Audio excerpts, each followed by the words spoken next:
എല്ലാവർക്കും ഇടി മലയാളത്തിലേക്ക് സ്വാഗതം. ദുബായിലോ സിംഗപ്പൂരിലോ ഒക്കെ നിക്ഷേപം നടത്തുമ്പോൾ ടാക്സ് ഇല്ല എന്ന് കേട്ട് നമ്മൾ പലപ്പോഴും കൊതിച്ചിട്ടുണ്ട്.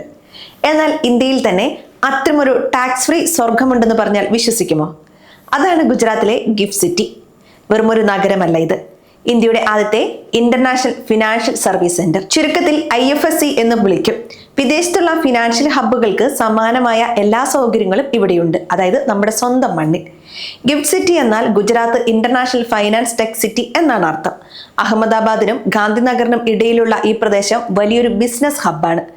ഇവിടെയുള്ള ബാങ്കുകളെല്ലാം ഡോളറിലാണ് ഇടപാടുകൾ നടത്തുന്നത്.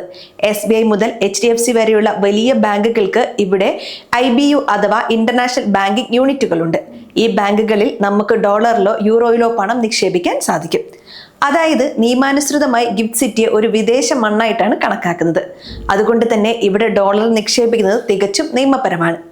ആഗോള വിപണിയിൽ നടക്കുന്ന എല്ലാ വലിയ ഇടപാടുകളും ഇവിടെയും സാധ്യമാകും. ഡോളറായി തന്നെ ഇന്ത്യയിൽ സൂക്ഷിക്കാം. ഇതിൽ വലിയ റിസ്കുകളൊന്നുമില്ല. പ്രവാസികൾ നേരിടുന്ന ഒരു പ്രധാന പ്രശ്നം രൂപയുടെ മൂല്യത്തകർച്ചയാണ്. കഷ്ടപ്പെട്ടുണ്ടാക്കുന്ന ഡോളർ നാട്ടിലെ ബാങ്കിലിടാൻ രൂപയാക്കി മാറ്റണം. പിന്നീട് അത് തിരിച്ച് ഡോളറാക്കുമ്പോൾ മൂല്യം കുറയാൻ സാധ്യതയുണ്ട്. എന്നാൽ ഗിഫ്റ്റ് സിറ്റിയിലെ FDകളിൽ ഈ പേടി വേണ്ട. ഡോളറായി തന്നെ ഇരിക്കും. ഇവിടെ ഇന്ത്യൻ ടാക്സ് നിയമങ്ങൾ ബാധകമല്ല. പലിശയ്ക്ക് ടാക്സ് നൽകേണ്ടി വരുന്നില്ല എന്നത് വലിയൊരു നേട്ടമാണ്. സാധാരണ NRI FDകളെക്കാൾ മെച്ചപ്പെട്ട റിട്ടേൺ കിട്ടാൻ ഇത് സഹായിക്കും. കറൻസി മാറുന്നതിലുള്ള നഷ്ടം ഇതിലൂടെ ഒഴിവാക്കാം. ലാഭം മൊത്തം നിങ്ങളുടേതാണ് എന്നതാണ് ചുരുക്കം. നമ്മൾ സാധാരണ കേൾക്കുന്ന പേരാണ് NRI, NRO, FCNR എന്നിവ. ഗിഫ്റ്റ് സിറ്റി FD ഇവയിൽ നിന്നെല്ലാം വ്യത്യസ്തമാണ്. FCNR ഡെപ്പോസിറ്റിൽ കുറഞ്ഞത് 1 വർഷം പണമിടണം. എന്നാൽ ഗിഫ്റ്റ് സിറ്റിയിൽ 7 ദിവസം മുതൽ FD തുടങ്ങാം. ഇത്രയും വലിയൊരു ഫ്ലെക്സിബിലിറ്റി മറ്റൊരിടത്തും കിട്ടില്ല. അതുപോലെ തന്നെ പലിശ നിരക്കിലും മാറ്റങ്ങൾ കാണാം. നിലവിൽ പല ബാങ്കുകളും 3.80% മുതൽ 6% വരെ ഡോളർ FDക്ക് പലിശ നൽകുന്നുണ്ട്.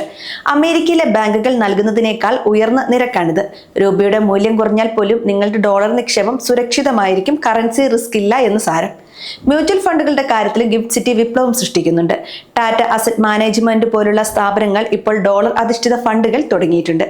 കേവലം $500 ഉണ്ടെങ്കിൽ നിങ്ങൾക്ക് ഇതിൽ ചേരാം. ഇന്ത്യൻ സ്റ്റോക്ക് മാർക്കറ്റിൽ ഡോളർ നിക്ഷേപിക്കാനുള്ള വഴി ഇതാണ്. ആഗോള നിലവാരത്തിലുള്ള നിക്ഷേപമാണിത്.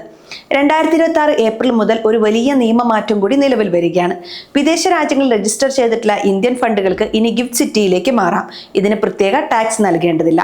സിംഗപ്പൂരിലും മൗറീഷ്യസിലും ഇരുന്ന പണം ഇനി നമ്മുടെ നാട്ടിലെത്തും. നിക്ഷേപകർക്ക് ഇത് വലിയ ആത്മവിശ്വാസമാണ് നൽകുന്നത്. വലിയ നിക്ഷേപകർക്കായി AIF അഥവാ ആൾട്ടർനേറ്റീവ് ഇൻവെസ്റ്റ്മെന്റ് ഫണ്ടുകളും ഇവിടെയുണ്ട്. ഇതിന്റെ മിനിമം നിക്ഷേപം $75,000 കുറച്ചിട്ടുണ്ട്. ഇതിലൂടെ കിട്ടുന്ന ക്യാപിറ്റൽ ഗെയിൻസിന് ഇന്ത്യയിൽ നികുതി നൽകേണ്ടതില്ല. UAE പോലുള്ള രാജ്യങ്ങളിൽ താമസിക്കുന്നവർ ഇത് വലിയ ലാഭമുണ്ടാക്കും. ടാക്സും ലാഭിക്കാം.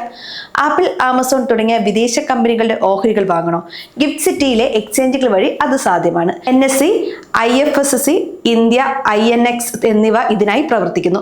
സെക്യൂരിറ്റി ട്രാൻസാക്ഷൻ ടാക്സോ സ്റ്റാമ്പ് ഡ്യൂട്ടിയോ ഇവിടെ നൽകേണ്ടതില്ല. ഇടപാട് ചെലവ് വളരെ കുറവാണ്. എങ്കിലും ചില കാര്യങ്ങൾ ശ്രദ്ധിക്കണം. ഗിഫ്റ്റ് സിറ്റിയിൽ അക്കൗണ്ട് തുടങ്ങുന്നത് സാധാരണ ബാങ്ക് അക്കൗണ്ട് തുടങ്ങുന്നത് പോലെ അത്ര എളുപ്പമല്ല. KYC നടപടികൾക്കും മറ്റും കുറച്ച് സമയം എടുത്തേക്കാം. ഇപ്പോഴും ഈ മേഖല വളർച്ചയുടെ ഘട്ടത്തിലാണ്. വരും വർഷങ്ങളിൽ ഇത് കൂടുതൽ ജനകീയമാക്കും. ആരാണ് ഗിഫ്റ്റ് സിറ്റി തിരഞ്ഞെടുക്കേണ്ടത്? കയ്യിലുള്ള വിദേശ കറൻസി സുരക്ഷിതമായി വെക്കാൻ ആഗ്രഹിക്കുന്ന പ്രവാസികൾക്ക് ഇത് നല്ലതാണ്. രൂപയുടെ മൂല്യത്തിൽ ആശങ്കയുള്ളവർക്ക് ഡോളർ FD തിരഞ്ഞെടുക്കാം. വലിയ നിക്ഷേപകർക്ക് ടാക്സ് ലാഭിക്കാൻ AIF വഴികൾ നോക്കാം. പ്ലാൻ ചെയ്ത് നീങ്ങുക എന്നത് പ്രധാനമാണ്. ഇന്ത്യ ഒരു ആഗോള സാമ്പത്തിക ശക്തിയാക്കാനുള്ള യാത്രയിലെ വലിയൊരു ചുവടുവെപ്പാണ് ഗിഫ്റ്റ് സിറ്റി. സാധാരണ നിക്ഷേപകർക്കും പ്രവാസികൾക്കും ഇത് വലിയൊരു വാതിൽ തുറന്നു നൽകുന്നു. നിങ്ങളുടെ ബാങ്കിൽ പോയി ഇതിനെക്കുറിച്ചൊന്ന് ചോദിച്ച് മനസ്സിലാക്കൂ. കാരണം കൂടുതൽ അറിവ് നേടുന്നത് എപ്പോഴും നല്ലതാണ്. ഈ വീഡിയോ അറിവിലേക്കായി മാത്രമുള്ളതാണ്. ഇവിടെ പറഞ്ഞ കാര്യങ്ങളൊന്നും ഒരു നിക്ഷേപ ഉപദേശമല്ല. സാമ്പത്തിക തീരുമാനങ്ങൾ എടുക്കുന്നതിന് മുമ്പ് ഒരു സർട്ടിഫൈഡ് ഫിനാൻഷ്യൽ അഡ്വൈസറുമായി സംസാരിക്കുക. ശരിയായ രീതിയിൽ പഠനം നടത്തുക.